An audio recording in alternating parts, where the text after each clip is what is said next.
So why is it we doubt? Why is it we have a problem? We doubt, we have a problem because God still has to deal with pride.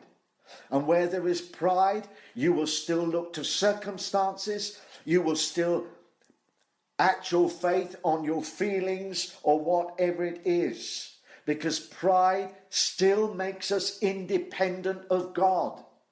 Pride stops us from fully relying and trusting the promises of God, because pride still wants to be in control.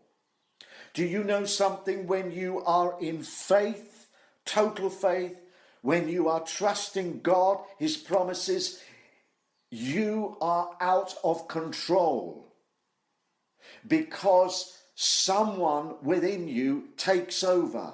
And there it is. We've just said, and of his fullness we have all received, and grace for grace. So in other words, when you are in faith trusting God, you let go and you let him take over, because he lives in you.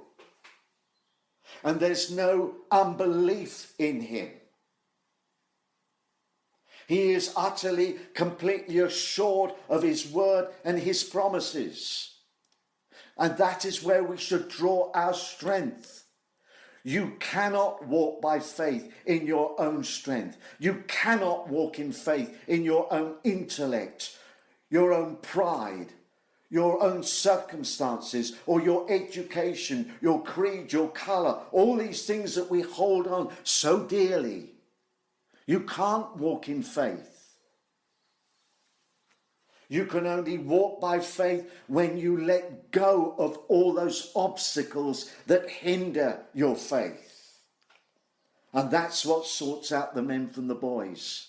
It's just too big a risk, or to just totally let go and let God take over. I'm much happier if I can have one foot in the boat and another foot on the water.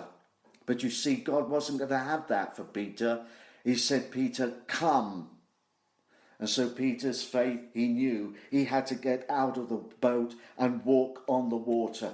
And yes, he began to look, didn't he, that when the waves became boisterous and he started to sink. But as he looked away, and again as he looked to Jesus, so Jesus reached out to him. And that's what he does. Even when we take those steps of faith and we feel as though we're starting to go under, as we turn again and we look to Jesus, he puts that hand out and brings us up again so that we can walk by faith and not by sight. Our faith is going to be tested, because if it isn't tested, how do you know? You won't know if it's genuine or not. But brothers and sisters, there it is. Of his fullness we have all received.